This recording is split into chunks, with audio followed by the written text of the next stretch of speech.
अगर इसी प्रकार आदिवासियों की जमीनों का लूट दमन दोहन होगा तो कहीं ना कहीं सवाल लगता है। इसलिए इस बार का सदन में हमारा पूरा प्रयास रहेगा कि जहां गैर और अवैध तरीके से आदिवासियों की जमीनों पर लोग कब्जा करके अपने अधीन करके रखे हैं, उन्हें कब्जा से मुक्त किया जाएगा। ये हमारी पहली मांग है। मेरा मानना है कि जमीन में ही जिंदगी होती है, आसमान में जिंदगी नहीं होती। अब तो आसमान वाले भी धरती में आके विराजमान हो रहे हैं। आसमान का मतलब ईश्वर अल्लाह खुदा जिनका लोग भगवान हर धर्म के लोग आसमान नहीं मानते ना कि उनका ऊपर वाला आसमान में रहता है, लेकिन आपको धरती में वो भी जमीन तलाश रहे हैं। और तलाश रहे हैं क्या, एकड़ के एकड़ में जमीन में आप स्थापित हो रहे हैं। किसी भी धर्म के मान्यता, जो भी धर्म की मान्यता है, जो भी आस्थाएं हैं, उनके जो ईश्वर हैं, पूजनीय हैं, वह धरती में जमीन तलाश रहे हैं। तो मेरा मानना है कि मानव की जिंदगी जमीन में ही टिकी है, इसलिए सबसे पहले जमीन संबंधित मुद्दों पे हमें बात करनी चाहिए। आज अगर हम अपनी जमीनों को सुरक्षित संरक्षित नहीं रख पाएंगे तो आने वाली पीढ़ी के पास कुछ नहीं रहेगा। इसलिए जब इस बार सदन होगा, हम सबसे पहले जिस प्रकार से गलत तरीके से, अवैध तरीके से जो जमीन को कब्जा करके रखे हैं भोले वाले आदिवासियों का, उन्हें कब्जा से मुक्त करने के लिए हम सरकार से मांग करें। उसके बाद हमें इस बात पर सोचना होगा, जोर देना होगा कि आखिर जो अन्य प्रदेशों से बहुत बड़ी आबादी हमारे पास आ रही है, जो लगातार हमारे सामने हमारे बराबरी करके लेके जा रही है, हमारे हिस्सों को लेके जा रही है, उसे रोकने के लिए सरकार को क्या प्रावधान करना चाहिए। तो हमें लगता है, अभी भाई बता रहे थे कि हमने के चाहिए वहां केजी से लेकर पीजी तक जो झारखंड के जनजाति और सदानी भाषा है उनमें पढ़ाई होनी चाहिए, उनमें परीक्षाएं होनी चाहिए। अगर जनजाति और सदानी भाषाओं में परीक्षाएं होंगी, परीक्षाएं ली जाएंगी, तो हमें नहीं लगता कि राजस्थान के अभ्यर्थियों को यहाँ पास करने का मौका मिलेगा। इस दिशा में सरकार को आगे बढ़ना चाहिए, क्योंकि जब हम किसी अन्य माध्यम से जाते हैं तो लोग भारतीय संविधान आर्टिकल 16 का हवाला देते हैं, जहां लिखा है कि आप जन्म के आधार पर, मूल वंश के आधार पर, जाति धर्म के आधार पर भेदभाव नहीं कर सकते। ठीक है, मानते हैं, लेकिन हम भाषा का जिक्र नहीं है, हम भाषा लगाकर उनको रोक सकते हैं। उसी संविधान जिसका हवाला देते हैं, लोग हाईकोर्ट पहुंच जाते हैं कि देखिए यहाँ कहाँ लिखा है कि अन्य राज्यों को लोगों को आप रोकें। सही बातें नहीं लिखा है। जन्म के आधार पे, धर्म के आधार पे, जाति के आधार पे, लिंग के आधार पे, मूलवंश के आधार पे, उद्गम के स्थान पे अपने नहीं रोक सकते हैं, लेकिन वहाँ भाषा का लिखा नहीं है। तो हम इस बात को भी जोर देंगे कि जितने भी यूनिवर्सिटी हैं, जितने भी कॉलेजेस हैं, जितने भी +2 हैं, जितने भी सेकेंडरी हैं, जितने भी प्राइमरी हैं, वहाँ मैक्सिमम हमारी भाषाओं में पढ़ाई होना चाहिए। उससे हमें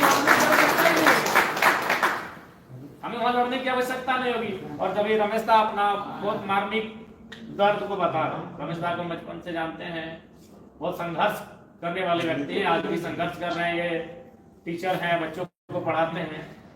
तो जब वे लोग कंपटीशन से आउट हो जाएंगे तो हमें लगता है कि झारखंड के लोग इतने सामर्थ्य और सक्षम नहीं रखते हैं कि 35 और 40 लाख रुपए देकर सीटों को खरीदेंगे। जब कंपटीशन से ही आउट हो जाएंगे, जब उनका चांस ही हम खत्म कर देंगे, तो हमको नहीं लगता है कि वहां 30 लाख 25 लाख का बोली बढ़ेगा। आज अगर हम लोग का जमीन का भी बोली कोई बढ़ाया है तो गैर झारखंडी लोग बढ़ा के गए। हर चीज हमें आज अगर हमें महंगा किसी ने किया है तो गैर राज्यों के लोगों ने किया है। तो वहां हम लोग की जनजातीय और क्षेत्रीय भाषा में पढ़ाई बहुत अनिवार्य है। इस बात को लेकर बिल्कुल तार्किक रूप से और मजबूती के साथ इस बार सदन का विषय रहेगा। इस बार ग्राम सभा को मजबूती मिले, ग्राम सभा को बल मिले, इस बात को लेकर भी मुद्दा उठेगा। सरना धर्म कोड की मांग जो अटकी पड़ी है, जो आज इस देश भर के आदिवासियों की एक आस्था का विषय है, उस मांग को पुनः दोहराई जाएगी। क्योंकि समय समय पर वो विषय अगर उठते रहते हैं तो लोगों के जहन में तरोताजा रहते हैं। आज नहीं होगा, कल होगा, कल नहीं होगा, परसों होगा, लेकिन एक दिन होगा। अगर वो विषय लगातार उठता रहे, वो विषय लोगों के जहन में लगातार दिखता रहे, तो वो काम कभी ना कभी पूरा होगा। अगर हम चुप हो गए तो अगली पीढ़ी भूल जाएगी। आज अगर हम चुप हो जाते हैं किसी विषय को लेकर, किसी संवेदनशील विषय को लेकर, तो हमें लगता है कि अगर हम आज मौन रहेंगे तो हमारे बाद जो पीढ़ी आएगी वो भूल जाएगी। इसलिए आज अगर हम बोलेंगे तो उन्हें रिपीट करके जाएंगे, उनकी आने वाली पीढ़ी कैच करेगी और निरंतर हमारी लड़ाई चलती रहेगी और फिर एक दिन आएगा जब हमारी जीत होगी। लेकिन आज अगर हम लोग बोलना छोड़ दें, आज अगर हम उन चीजों पे बहस करना छोड़ दें तो क्या होगा कि लोगों के माइंड से वो सारी चीजें दूर चली जाएंगी। ऐसे भी दुनिया इतना फास्ट हुआ है कि मैंने कब कितनी जल्दी वो विषय हमसे हट के चले जाएंगे कहना बड़ी मुश्किल होगा। तो इस बार इन सब बहुत सारे विषय हैं और आपके माध्यम से भी कुछ अगर सुझाव होंगे तो आप एक पत्र के माध्यम से हमें प्रेषित करेंगे, आपके सुझाव के माध्यम से सदन का उसे हमें विषय बनाएंगे। और हमें लगता है कि आज पुनः हमने एक बार आत्मचिंतन मंथन करने की आवश्यकता है कि आज किस प्रकार से, आज देखिए असूरी जनजाति की बात कीजिए, बिरहौर बिरजिया की बात कीजिए। बिरहौर जनजाति कुछ हमारे गांव के बगल में है, शायद आप जानते हैं रमेश सर, वाटर बोर्ड के ठीक सामने 200-300 जलकरी गांव है, तो आज विलुप्त होने के कगार पे। चलिए चूंकि संथाल समुदाय इस राज्य की सबसे बड़ी आबादी है इसलिए दिख जाते हैं, लेकिन उनका भी अगर संरक्षण नहीं किया जाए, संरक्षण का मतलब क्या, उनकी भाषा हासा, लड़ाई तो है ना, भाषा हासा, हासा यानी धरती और भाषा यानी बोली। तो भाषा बोली अगर समाप्त हो जाएगी, हासा और धरती समाप्त हो जाएगी तो उनका भी विलुप्त हो जाएंगे। आज कल को असूरी जनजाति भी बहुत बृहद पैमाने पे हुआ करती थी। असूरी जनजाति वो है जिसने दुनिया को लोहा का काम करना सिखाया। आज टाटा भले दुनिया में अपना छाती पीटे छड़ और रड बनाने के लिए, लेकिन वो काम सीखे असूरी जनजाति से झारखंड में, और झारखंड में उनका सारा कल कारखाना है लोहा का। तो आज वो असूरी जनजाति हमें लगता है शून्य होने के कगार पर, जिनकी एक परंपरा थी, जिनकी एक लंबी विरासत थी, जिनका एक लंबा इतिहास था, आज वो शून्य के कगार पे है। तो इसलिए हमें उन दिशा पे विशेषकर भाषा और भाषा की दिशा में कार्य करना होगा। उन दिशाओं पे आज सरकार मौन हो जाती है और पता नहीं क्या मजबूरी होती है राज्य के हमारे जो अग्रणी नेता हैं कि वो उन विषयों पे बात तक नहीं करना चाहते हैं। उन विषयों पे मौन होने के कारण आज हमारे राज्य की ये दशा है। आज देखिए हमारा राज्य खनिज से भरा हुआ राज्य, आज हमारे राज्य में जो खनिज का खनन किया जाता है वह अवैध तरीके से यूपी और बिहार के बॉर्डरों में पार चला जाता है।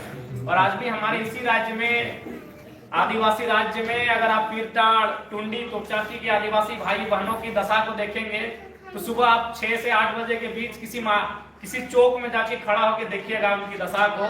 एक टेम्पू होता है, उस टेम्पू में बीच में मान के चलिए 4 को सीट होता है तो 8 लोग बैठते हैं, किसी को अपने गोद में बैठा लेते हैं। कभी कभी मतलब इतना पीड़ादायक स्थिति और देखने में इतना दुख होता है कि हमारी माताएं वो ड्राइवर के बगल में बैठ जाती है, जबकि ड्राइवर के बगल में अक्सर पुरुष बैठते हैं। आगे की सीट में अगर कोई बैठता भी तो पुरुष बैठते हैं, लेकिन कभी कभी हमारी माताएं भी ड्राइवर के बगल में बैठकर धनबाद की मैंने यात्रा करती हैं बस दिहाड़ी मजदूरी के लिए।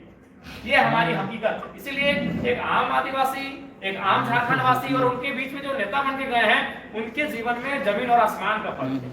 बस उसी जमीन और आसमान के फर्क को समाप्त करना है। उसके लिए आज उन कानूनों को संरक्षण देना, उन कानूनों को मजबूत करना अति आवश्यक है जो आम व्यक्ति, आम आदिवासी के हितार्थ की रक्षा कर सके।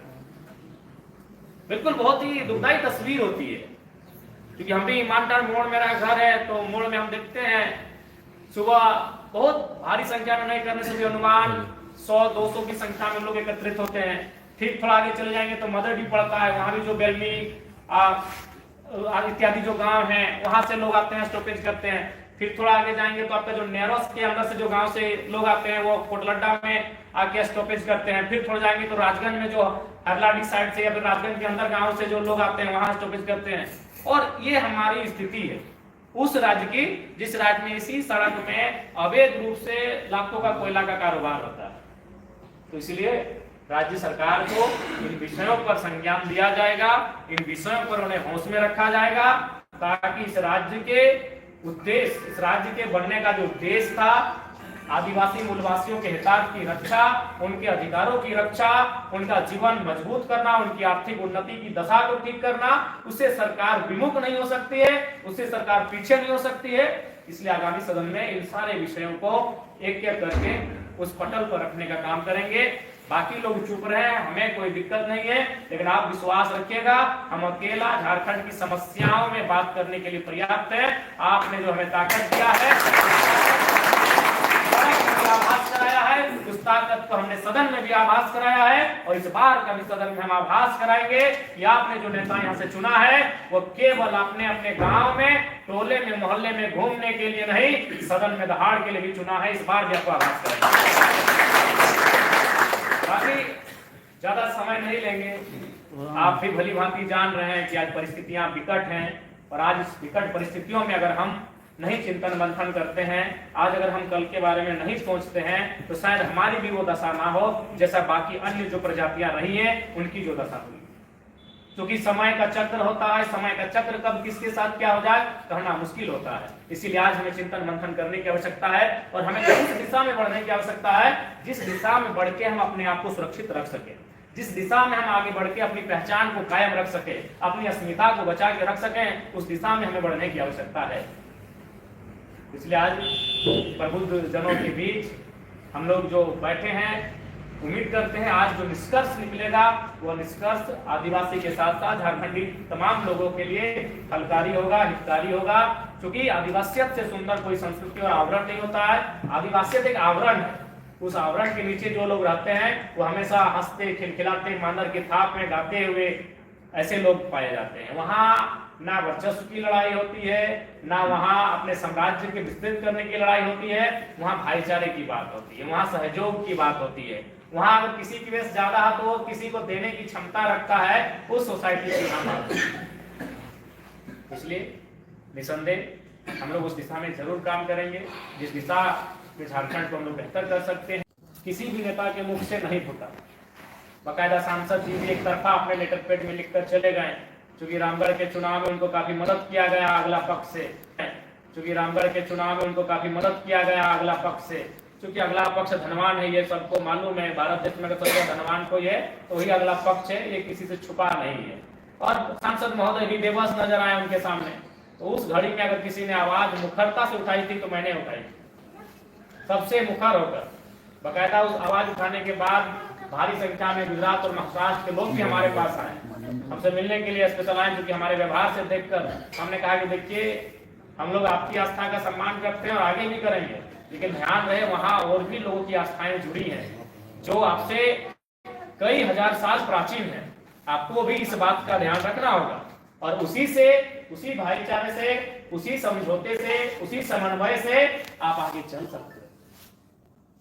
तो इसलिए निश्चित रहे, मुद्दों पे बात करने में हम लोग कभी परहेज नहीं रहा है, ना आगे कभी परहेज रहेगा। और आपने जो आशीर्वाद दिया है उसके लिए आपका कोटिस कोटिस अभिनंदन। पुनः आज के इस कार्यक्रम को ऑर्गेनाइज करने के लिए सभी साथियों का धन्यवाद।